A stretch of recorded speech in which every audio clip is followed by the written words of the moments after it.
Es decir, hay múltiples formas de ver la realidad como periodistas intentando desentrañarla y haciendo un ejercicio como de abstracción. Nunca hice nada por escribir nada sobre Griselda hasta el día en que a ella la matan en el 2012. La historia de las víctimas se borra mucho, o sea, digamos que en los relatos cinematográficos de entretenimiento las víctimas son paisajes, son extras. El periodismo en Colombia siempre ha sido muy centralista. A mí me parece que ella no está diciendo toda la verdad. Yo tengo la impresión de que tú vienes del desastre. Es decir, tú estuviste como editor de Nación de Semana, cuando Semana era lo que era Semana. Luego estuviste en semana.com y ahora estás con Vorágine, que yo siento que en este momento es como lo que nos da oxígeno frente a cosas como las que hace la actual revista Semana. Yo quiero entender o acercarme a cómo vives tú eso a nivel emocional y profesional, como ver esa transformación de un medio en el que estuviste en lo que es ahora Semana. Ya, pues mira, yo te voy a ser muy sincero. Cuando yo salí de Semana, a mí me despidieron junto con 30 personas, que fue el día que acabaron con la revista Arcadia. Bueno, eso fue, ya estaba Gabriel Gininski como accionista mayoritario, ya había entrado Vicky Dávila, pero yo te soy sincero en algo, y es que yo ya había pensado como en irme, o sea, yo lo había hablado con mis compañeros, yo no me sentía como a gusto, y había pensado, entonces al final, digamos que esa despedida fue como, sí fue un poco rara porque se dio 3 días antes de que entráramos todos a pandemia, de que nos encerraran, Aparte, claro. no, nos encerraran completamente, y yo creo que por ahí pasó más bien como esa situación de no saber qué iba a pasar, pero es que nadie sabía qué iba a pasar con nadie en el planeta entero, ¿no? En general. Pero yo creo que hubo como un exceso de drama frente al cambio de modelo en la revista, pues porque al final, no sé, es una marca, sí, yo creo que tuve el privilegio de estar en una época en la que disfruté mucho el periodismo que quise hacer, que intenté hacer. Esa semana anterior tampoco era perfecta, y digamos que emocionalmente tampoco significó, digamos, mucho para mí. Digamos, a mí lo que más me preocupó era en ese momento dónde voy a escribir mis historias, porque ante todo yo soy un reportero, y a pesar de que he tenido que ser editor y jefe y esas cosas, digamos que eso no es tanto mi perfil. Yo digamos, llevo muchos años intentando siempre poder escribir historias, investigar y tal. Y entonces mi mayor preocupación era esa. Yo como, pucha, ¿dónde voy a Claro, ahora publicar? ¿dónde me llevo mi Sí, valor, digamos? Y digamos que mi intención, cada uno de los fundadores tenía como sus propios objetivos, ¿no? Con la creación de Vorágine. La mía era principalmente tener un lugar donde escribir. Yo leí un texto que tú escribiste sobre Griselda, y bueno, me enteré por ahí que existe un libro que tienes sobre Griselda y que tuviste un gran proceso de investigación con esa historia, y me pusiste a pensar en las razones por las cuales a mí personalmente no me gustó la serie. Y tiene mucho que ver como con ese relato que tú haces en ese texto, y es como las víctimas de una persona que, pues no sé, es responsable de muchas muertes, digamos, básicamente.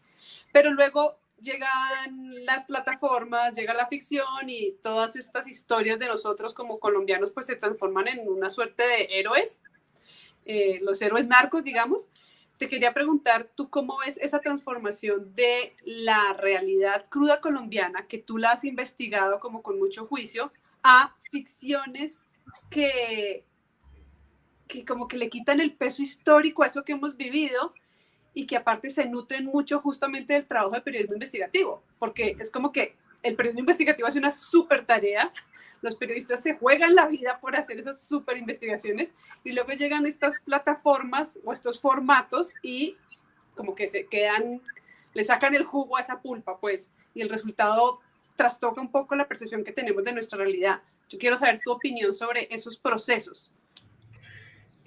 Bueno, yo creo que hay que entender que las series de televisión y todo lo que gira alrededor de la industria de las plataformas gravitan en el campo del entretenimiento, ¿no? Y ese es digamos, un fin muy diferente en el que nosotros los periodistas navegamos. Nuestra función es tratar de reconstruir la realidad. Yo creo que somos como intérpretes de la realidad.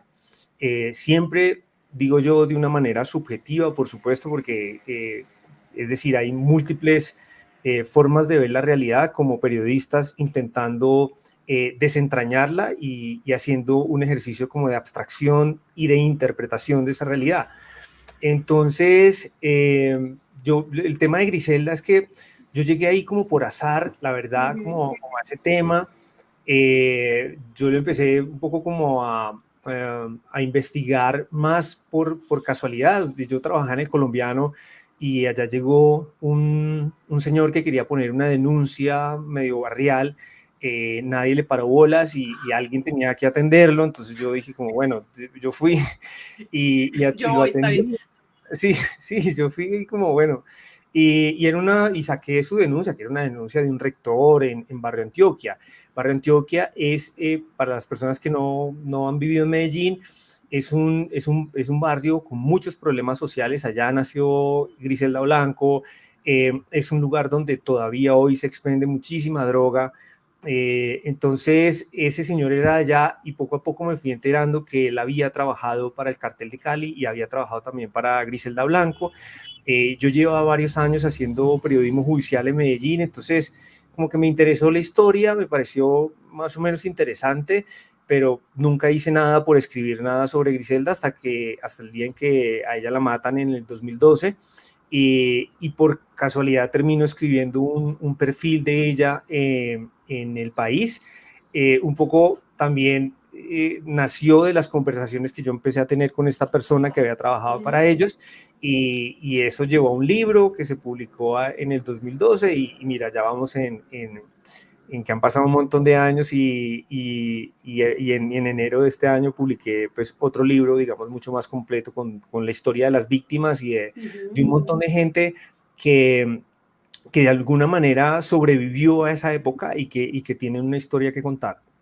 Y que es una historia que queda muy borrada con la espectacularidad, pienso yo, ¿no? La historia de las víctimas se borra mucho, o sea, digamos que en los relatos cinematográficos de entretenimiento las víctimas son paisajes, son extras en el relato generalmente, son como los extras que mueren. Exactamente, sí, sí, sí. Son, digamos que, a ver, hay un tema y es que yo entiendo que en Colombia hay una especie y una suerte como de resistencia a las narconovelas, y yo creo que tiene que ver un poco con que hubo una época y un montón de narconovelas que caricaturizaron mucho todo este complejo sistema del narcotráfico. Y yo creo que eso le hizo mucho daño, digamos, a la historia y a cómo contamos nuestra historia, porque el narcotráfico dejó muchos muertos. Entonces, uno puede, por ejemplo, Pablo Escobar dejó 4.000 muertos, más o menos, y eso quiere decir que hay 4.000 familias para las cuales esto no es un chiste, o sea, esto es un tema muy sensible. Y lo mismo pasa con Griselda. Griselda, una vez hablé con un ex agente de la DEA que me contaba que a ella se le habían podido adjudicar unos 100 homicidios en Miami entre 1980 y 1983, y eso indica que hay 100 familias para las cuales esto no es un chiste. Entonces, vos vas a ver pues un poco la serie y vas a encontrar, a ver, yo creo que ha habido una evolución en cuanto a este tipo de series y este tipo de narconovelas. No es lo mismo Sin Tetas No Hay Paraíso o El Cartel de los Sapos, por ejemplo, a una producción como esta que tiene mucho presupuesto, que es casi que Hollywood dentro de Netflix, y que de alguna manera sí retrata un poco esa atmósfera que despertó Griselda en Miami, pero pues obviamente está hecho para entretener y pues hay un montón de circunstancias que se modifican un poco en aras de la narrativa, digamos, que requieren este tipo de plataformas. Claro, pero yo, por ejemplo, leí el texto tuyo y esta imagen de la foto del niño es como un punto de partida súper atractivo, poniéndolo en términos narrativos, digamos, como para contar una historia de dónde jalar una pita para encontrar un personaje.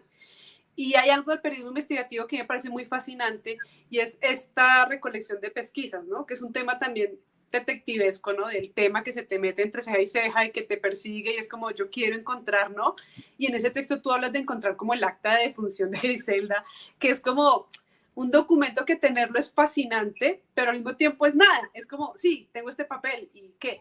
Es como, Pues como saber qué.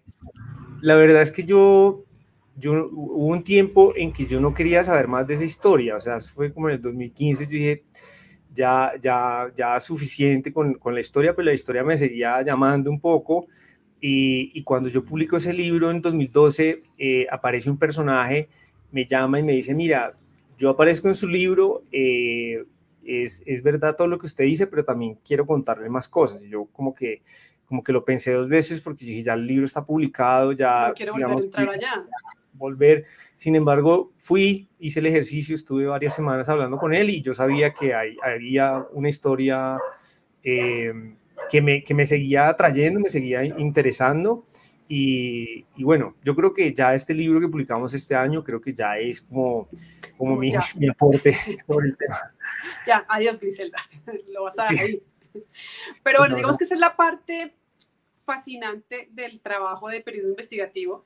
Pero aquí en Colombia, y bueno, en el mundo en general, pero aquí en Colombia hay una contracara que es la de el peligro, ¿no? Hay muchos periodistas amenazados, han habido muchos periodistas que pues perdieron la vida investigando casos a profundidad. Yo te quería preguntar, ¿tú cómo ves esas condiciones de seguridad en este momento para los periodistas que están haciendo trabajo investigativo? Y si has visto como un cambio en el tiempo desde tu experiencia, pues. Pero antes, si les gusta este contenido, si les gusta lo que están viendo y quieren apoyar el canal, acuérdense de suscribirse y activar la campanita. Y si quieren ayudarme todavía más, busquen el botón que dice gracias aquí abajo y elijan la donación que quieren dar para que el canal funcione cada vez mejor. Muchas gracias de antemano. Ahora sí, sigamos con el video. Bueno, yo creo que sigue siendo muy difícil para los periodistas que trabajan en regiones. Yo creo que ahí está como el mayor problema. Los periodistas no tienen, o sea, si el Estado no tiene el control de todo el territorio y tú viajas a Tumaco, al Catatumbo, a Arauca, por ejemplo, ahí encuentras que el Estado no tiene ni el ejército ni las Fuerzas Armadas tienen el control del territorio, entonces es muy riesgoso hacer periodismo en estas zonas, sobre todo los periodistas que viven allá y que trabajan allá. Entonces, el panorama es muy penoso. Uno, pues aquí en Bogotá o en las ciudades intermedias incluso, se siente de alguna manera protegido, ¿cierto? De cierta forma, frente a los peligros o frente a las amenazas y demás, pero ya para los periodistas que están en zonas es muy difícil. De acuerdo. Hay como un subtema ahí y es el tema de, bueno, el Estado, históricamente diría yo, colombiano, no ha sido garante del trabajo periodístico. Digamos, como tú dices, un poco los periodistas en las regiones están un poco a su suerte y rodeados de muchos factores diferentes que ponen su vida en riesgo. Pero la idea del Estado como factor de riesgo para los periodistas es algo como que se habla y no se habla. Si ha sido real en el país o no ha sido real en el país. Yo creo que el periodismo y los periodistas, más que el periodismo, los periodistas a lo largo de la historia reciente de Colombia han pasado por enormes dificultades para poder hacer su ejercicio. Yo creo que muy pocos periodistas, por ejemplo, tuvieron las garantías y lograron cubrir el conflicto colombiano.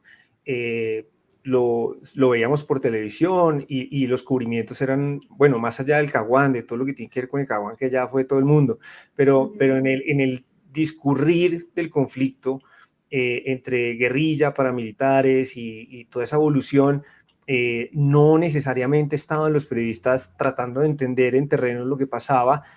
En algunos casos no porque no quisieran, sino porque no existían las condiciones y porque el periodismo en Colombia siempre ha sido muy centralista. Es decir, aquí solemos ver, y yo me estoy convirtiendo un poco, a mí me da terror convertirme en eso y por eso trato de viajar lo que más pueda y salir de aquí y poder hacer periodismo desde otros lugares y volver a esos lugares para no sentir que estoy llegando simplemente como a extraer una historia y luego me voy a dormir tranquilo a Bogotá, sino poderle hacer seguimiento a los temas, a las historias en determinados lugares, porque eso ha sido una realidad del periodismo en Colombia, es decir, la visión bogotanizada de la realidad y de las regiones, lo vemos desde una lupa muy exótica, y Semana era un poco eso también, digamos. Ahí lo que pasa es que yo creo que es importante decir que por Semana pasaban periodistas increíbles, ¿no? Y eso, digamos, equilibraba, digamos, un poco esa visión tan centralista que existía. Yo quiero que miremos un minutico de un video de una intervención de Vicky Dávila, que no sé si la habrás visto, que la hizo en Asobanca, refiriéndose a Asobanca o Asobancaria, en la Asobancaria, refiriéndose como al tema de, según ella, la estigmatización del gobierno de Gustavo Petro con la prensa. Pero pues no quiero ser yo, quiero que lo escuchemos, es un minutico, porfa, Dai, pónmelo. Quiero dejarles de presente que el gobierno Petro no respeta a la prensa, no respeta a los periodistas y constantemente nos pone en peligro cuando nos llama mentirosos, nos hostiga en público con nombre propio y alimenta las bodegas de sus fanáticos, muchos con jugosos contratos en el gobierno, contratos que pagamos todos. Ellos se han convertido en un ejército mediático letal y persecutor al servicio del gobierno Petro y que busca asesinar moralmente a los críticos, a la oposición, a los periodistas que solo hacemos nuestro trabajo y nos negamos a alinearnos con esta administración solo por tener más pauta o gozar de los privilegios que da ser amigo del presidente. Ustedes, empresarios, banqueros, apoyen la prensa libre, defiendan la libertad de prensa, la libertad de expresión, defiendan la verdad. Es lo primero que se ve amenazado en gobiernos con características autoritarias. Perder la prensa, callarla es el principio del fin de una democracia. No soy opositora, soy periodista. No hago política con el periodismo. Eso sí, tengo la convicción de que a través del ejercicio periodístico puedo hacer patria. Y no pienso claudicar en mi obligación moral de defender la democracia, las instituciones, la verdad y la libertad. Señoras y señores, el país debe estar en alerta con la constituyente que este gobierno nos quiere imponer a la fuerza. Un plan, un libreto que busca perpetuar el proyecto político de Petro. Y no olviden, la reelección presidencial en nuestro país está prohibida por la Constitución. Los colombianos no pueden hacer. Bueno, hay varias cosas de ese discurso que a mí me incomodan, me cuestionan, pero yo tengo demasiada prevención con Vicky, entonces quiero tu visión sobre eso que alcanzamos a escuchar. ¿Qué te llama la atención de primerazo? Sí. A ver, yo creo que ese es un discurso, digamos, muy para los aplausos. A ver, yo creo que el tema tiene muchas más aristas de las que parece. A mí me parece que ella no está diciendo toda la verdad y te lo voy a poner solamente como un ejemplo. Hace 2 años, un grupo de periodistas fuimos al medio Putumayo a contrastar una información que estaba dando el ejército sobre un operativo en el que murieron 11 personas. Nosotros volvimos de allá y encontramos que mínimo, al menos 3 de esos 11 supuestos disidentes eran civiles. Eran civiles. Una mujer embarazada, estaba también un líder indígena, un gobernador indígena, y fueron presentados como guerrilleros y nosotros nos empezamos a dar cuenta con pruebas, con testimonios, pero con pruebas, es decir, nosotros hicimos también un análisis con expertos sobre cómo los cuerpos habían sido manipulados antes de que llegara el CTI, en fin, y ahí estuvimos Vorágine, El Espectador y la revista Cambio, y Vicky publicó ese fin de semana un artículo que se titulaba La dictadura de la opinión, y nos llamó a los periodistas que hicimos ese cubrimiento, nos llamó activistas que estábamos intentando imponer una narrativa en contra del ejército, y bueno, a mí me pareció eso pues absolutamente contradictorio, porque justamente lo que estábamos haciendo era lo contrario de opinar, era ir hasta el lugar, recolectar pruebas y regresar y procesarlas. Y eso que nosotros encontramos era totalmente en contravía de lo que estaban diciendo los altos mandos militares, incluyendo el ministro de Defensa, pero eso yo ya me lo sé, porque yo ya he visto muchas veces, he hecho trabajos en los que uno se va dando cuenta que el ministro de Defensa miente o los altos mandos militares mienten. Dentro de poco la Fiscalía va a hacer ya una imputación a una veintena de militares que participaron de ese operativo. En ese operativo. Que nosotros teníamos razón, y en ese momento Vicky no estaba haciendo periodismo, estaba defendiendo el gobierno, estaba defendiendo un gobierno, no estaba haciendo periodismo. Y mira que hace poco, no sé si fue este año, no, fue el año pasado, que reportaron unos desmanes del ejército en Tierra Alta, Córdoba. Yo me fui para allá, esto ya estamos hablando del gobierno Petro, porque me interesaba las afectaciones a los civiles que fueron objeto de unos vejámenes que cometió el ejército en Tierra Alta. Y ahí sí me encontré a una reportera de Semana. Entonces, es paradójico. A nosotros no nos importa si estamos en el gobierno Petro o en el gobierno de Iván Duque, para hacer un cubrimiento con unos excesos que cometa el ejército contra población civil. Es independiente, porque es que yo, bueno, y hablo por mí, yo soy un reportero, yo no soy un activista, no concibo el periodismo desde el activismo, concibo el periodismo como un contrapoder. Y un contrapoder significa que no estás en el mismo lugar del poder, no porque odies al poder o porque tengas aversión al poder, sino porque tiene que haber una distancia para que tú puedas ver con ojos críticos al poder. Porque es que los periodistas nos debemos a los ciudadanos, no nos debemos a los poderosos, y no nos debemos a los gobiernos, ni de izquierda, ni de derecha, ni de centro. Y eso a veces es muy difícil de procesar. Digamos, por ejemplo, mucha gente asumió que porque nosotros en el gobierno pasado denunciamos falsos positivos, cuando hubo el estallido social nos centramos en denunciar los excesos de la policía, porque la policía y los organismos del Estado son los que tienen que dar ejemplo. Entonces, gente creyó que nosotros éramos de izquierda o que éramos activistas de izquierda, que no tengo ningún problema con los activistas, pero yo vengo de otra escuela, yo soy un reportero, y en ese sentido, uno podría decir que hacemos periodismo tal vez comprometido con las víctimas, con el ser humano, con los civiles y sobre todo con los ciudadanos, porque cuando nosotros hacemos periodismo, nosotros no estamos satisfaciendo un derecho de hacer periodismo, porque es que yo hago periodismo porque soy muy importante y necesito hacer periodismo. No, ese es un derecho de los ciudadanos. Nosotros estamos trabajando, a mucha gente no habla de esto y a mucha gente se le olvida decir que el periodismo es un servicio social.